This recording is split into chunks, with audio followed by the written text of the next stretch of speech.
On continue à parcourir le sermon sur la montagne. D'ailleurs, je trouve quand même pas mal intéressant de repasser sur tout le sermon sur la montagne. Il y a tellement d'enseignements de base, d'enseignements connus.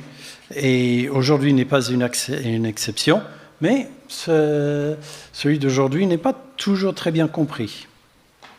Donc, regardons le passage de ce matin, Matthieu 7, les versets 1 à 6. Ne condamnez pas les autres, pour ne pas être vous-même condamnés, car vous serez condamnés vous-même de la même manière que vous aurez condamné autrui, et on vous appliquera la mesure dont vous serez servis pour mesurer les autres.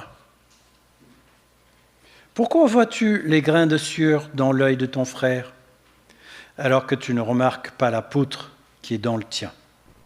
Comment oses-tu dire à ton frère, « Laisse-moi enlever cette sueur de ton œil, alors qu'il y a une poutre dans le tien ?» Hypocrite! Commence donc par retirer la poutre de ton œil, alors tu y verras assez clair pour ôter la sueur de ton frère.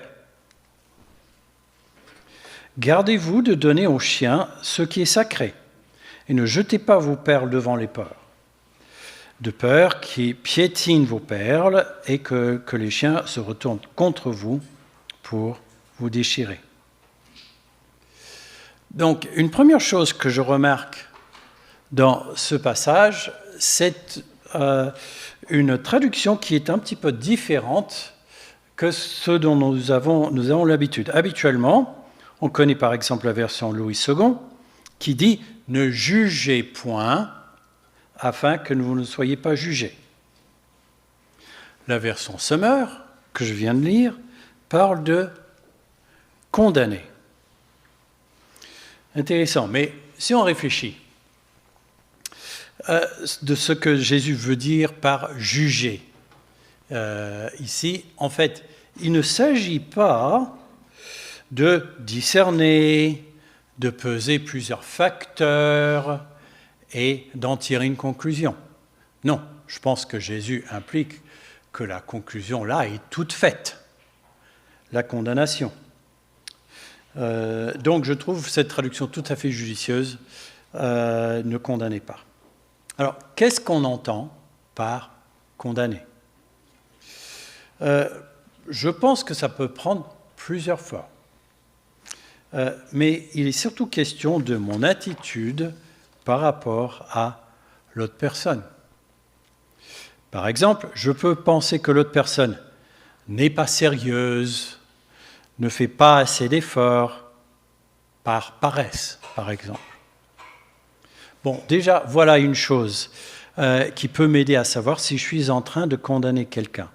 Si la conclusion que je tire met en cause son caractère, sans spécialement avoir de preuves.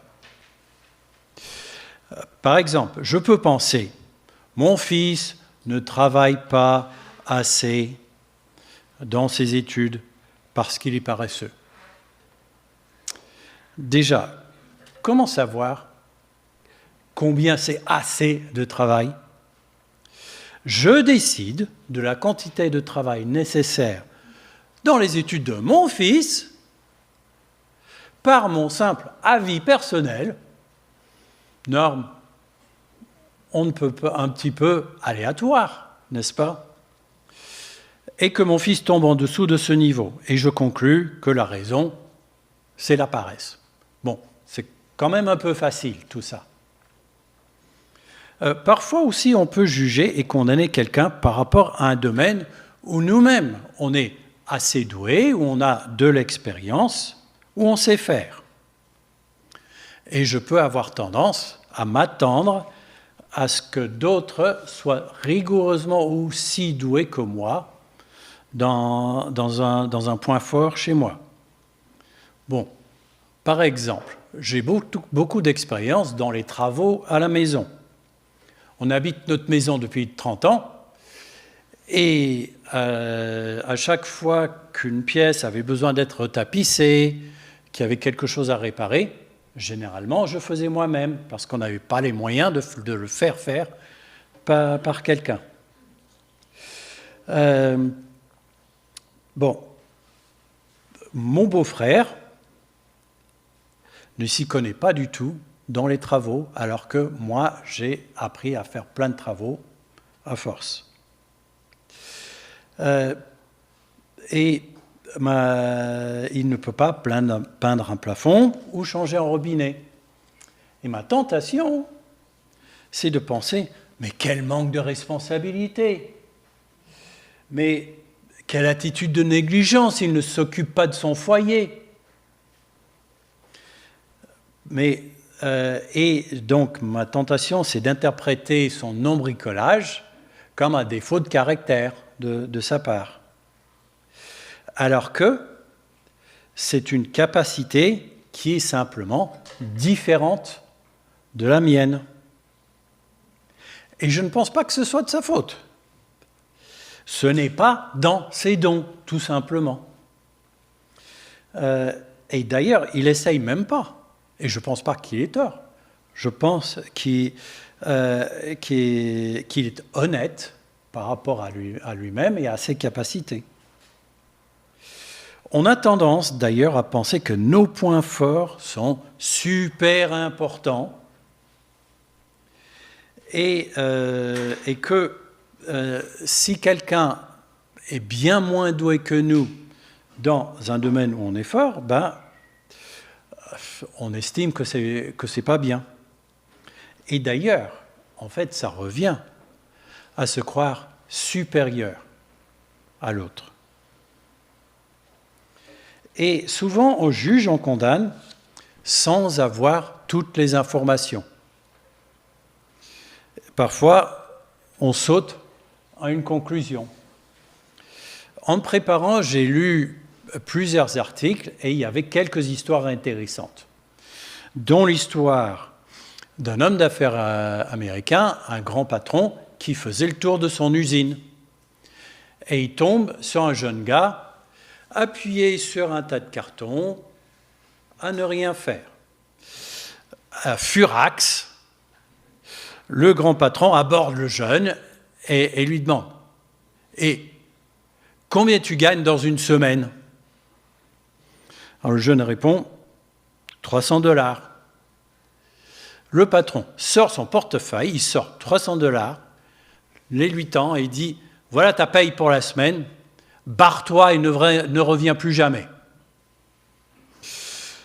Et puis, il demande au gérant qui était en train de l'accompagner lors du tour de l'usine, « Et ça fait combien de temps qu'il travaille ici, celui-là ?» Le gérant répond, « Il ne travaille pas ici, il était en train de livrer un colis. » Le patron n'avait pas tous les faits. D'ailleurs, le livreur était probablement en train d'attendre une signature. Mais le patron a supposé que c'était un de ses employés qui glandait. Donc, attention à ne pas tirer des conclusions hâtives, sans avoir toutes les informations. Alors, Jésus continue dans son enseignement contre la condamnation. Pourquoi vois-tu les grains de sueur dans l'œil de ton frère alors que tu ne remarques pas la poutre qui est dans le tien? Comment oses-tu dire à ton frère, laisse-moi enlever cette sueur de ton œil alors qu'il y a une poutre dans le tien? Hypocrite! Commence donc par retirer la poutre de ton œil, alors tu y verras assez clair pour ôter la sueur de l'œil de ton frère. Bon.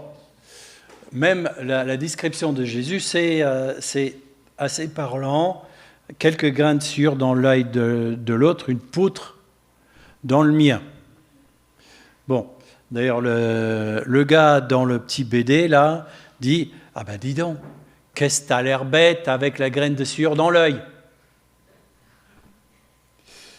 Bon, je ne pense pas que Jésus soit en train de dire que ce soit possible d'avoir une poutre dans son œil. Hein. Je pense que c'est un petit peu de l'humour par exagération, n'est-ce pas? Je pense que Jésus dit plutôt « pas si vite, ne te précipite pas pour dire aux autres ce qui ne va pas chez eux ». Souvent, on fait d'ailleurs ce qu'on appelle la projection. On est embêté de voir quelqu'un faire ou dire quelque chose, mais nous, on a le même défaut. Bon, une autre histoire que j'ai relevée dans un de mes articles, c'était un homme qui était inquiet pour sa femme. Il pensait qu'elle devenait sourde. Il a même été jusqu'à consulter un médecin pour elle. Bon, le médecin lui a donné une petite méthode pour tester l'ouïe de sa femme. Il a dit, OK, vous vous placez derrière elle à 5 mètres de distance et vous posez une question. Si vous n'obtenez pas une réponse, vous avancez d'1 mètre et vous recommencez. Et ça, et ainsi de suite, jusqu'à ce que vous obtenez une réponse. Donc, notre héros rentre à la maison, il trouve sa femme en train de préparer le repas. Donc, il se place derrière elle, elle est de dos, à 5 mètres de distance, et il demande « Chérie, qu'est-ce qu'on mange ?» Il n'a pas de réponse. Il s'approche d'1 mètre et il recommence « Chérie, qu'est-ce qu'on mange ?» Toujours pas de réponse. Et il continue comme ça, jusqu'à être collé tout derrière elle, tout collé contre elle. Et là, elle répond, « Pour la 4e fois, je prépare un ragoût. » Le mari pensait que c'était sa femme qui devenait sourde alors que c'était lui qui entendait mal. Donc attention à signaler un défaut chez ton frère ou ta sœur. Attention de ne pas projeter ton défaut sur lui ou sur elle. Ok, on continue dans le passage et on tombe sur une partie paradoxale.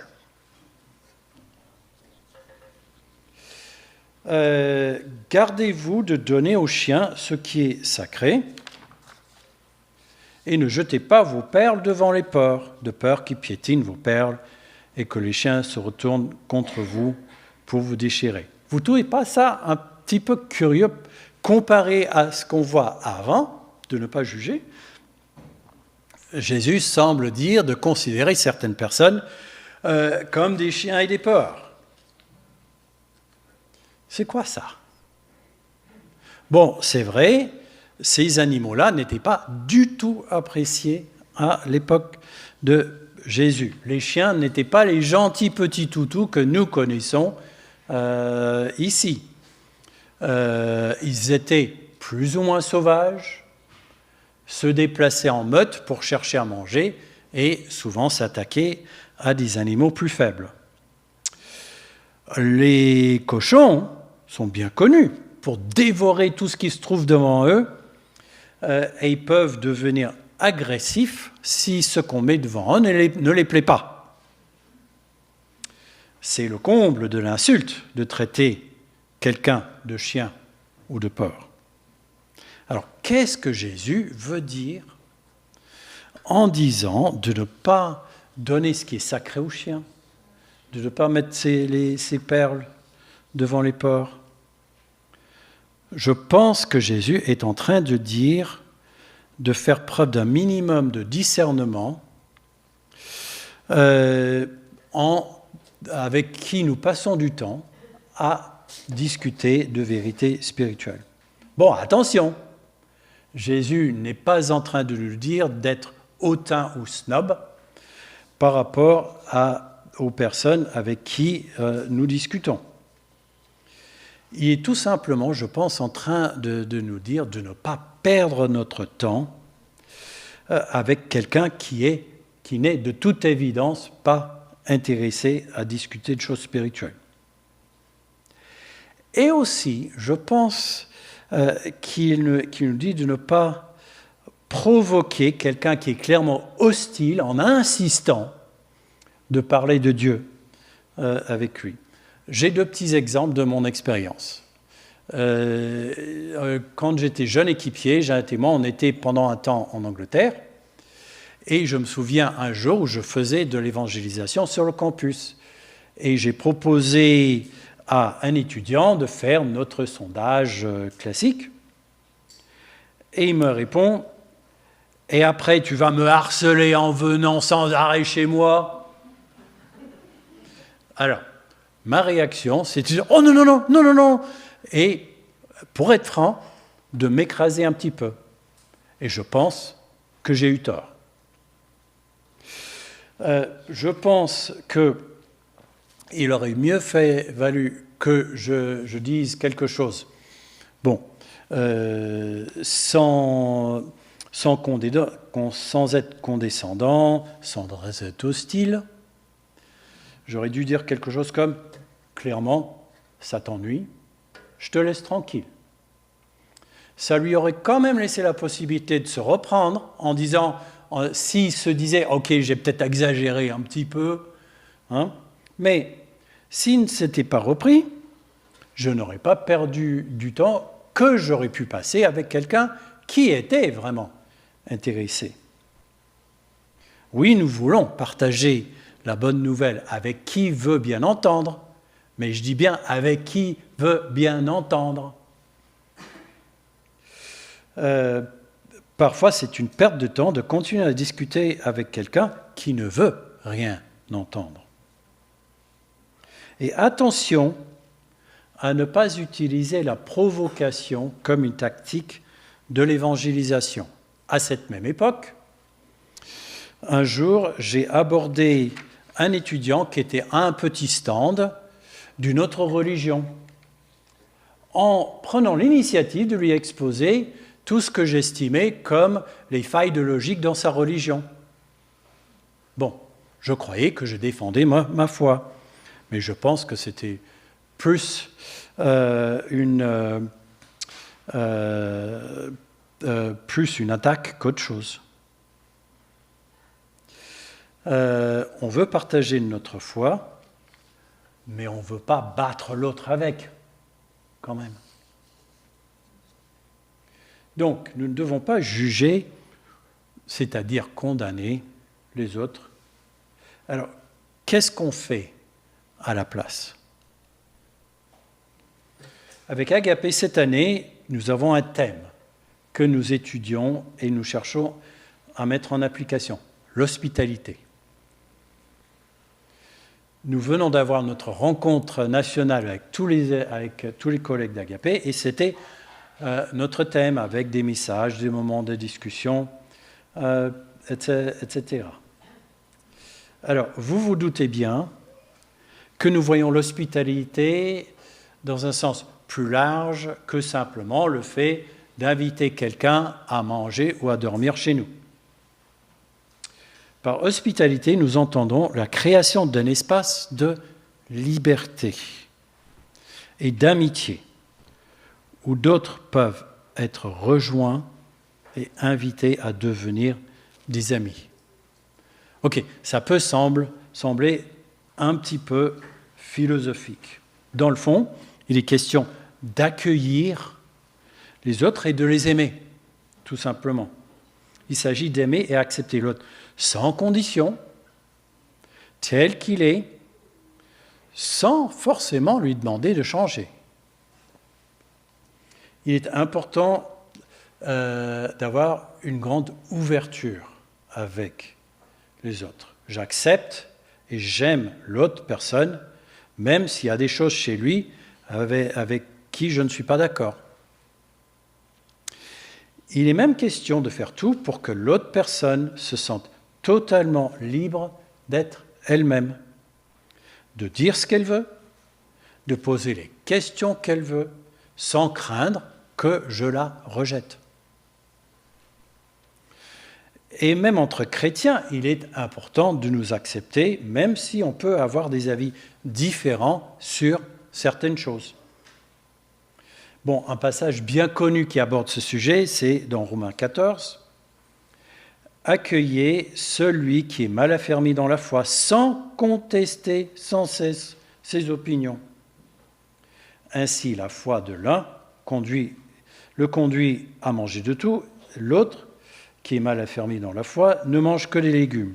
Que celui qui mange de tout ne méprise pas celui qui ne fait pas comme lui. Et que celui qui ne mange pas de viande ne condamne pas celui qui en mange, car Dieu lui a fait bon accueil. » Très intéressant. On voit là, accueillir sans contester les opinions, et on voit de ne pas maîtriser celui qui ne fait pas comme nous.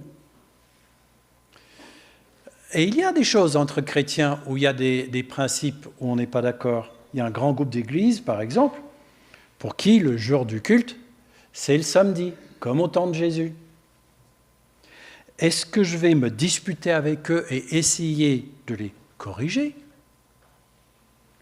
Ou est-ce que je vais accepter et me dire, ok, je ne suis pas d'accord avec ça, mais ils ont le droit de penser comme ça. Et il ne faut pas s'arrêter aux chrétiens. Nous avons à accepter tout le monde avec une chaleur humaine, de l'empathie et du respect. Par exemple, mon voisin se dit athée jusqu'au bout des ongles. Mais c'est un ami. Oui, si l'occasion se présente, je veux lui témoigner. Mais je ne suis pas ami avec lui seulement pour avoir la possibilité de témoigner. Je l'accepte parce que c'est un être humain créé à l'image de Dieu, tout comme nous. Bon, récapitulons. Faisons attention de ne pas juger, c'est-à-dire condamner les autres. On peut facilement condamner quelqu'un parce qu'il est moins doué dans un domaine où nous on est doué. On peut aussi condamner quelqu'un sans avoir toutes les informations. Ne nous précipitons pas pour signaler à quelqu'un ses défauts. Souvent, on a les mêmes. Faisons preuve de discernement sans condamnation, notamment concernant ceux avec qui nous passons du temps en parlant de choses spirituelles. Ne perdons pas notre temps à insister de parler de l'Évangile avec quelqu'un qui n'est vraiment pas intéressé. Et n'utilisons pas la provocation comme une tactique d'évangélisation. À la place de la condamnation, pratiquons l'hospitalité, c'est-à-dire l'amour, l'acceptation inconditionnelle des autres. Prions. Seigneur, donne-nous ton amour et ton acceptation des autres pour nous aider à ne pas juger, à ne pas condamner, mais à faire preuve d'hospitalité. Amen.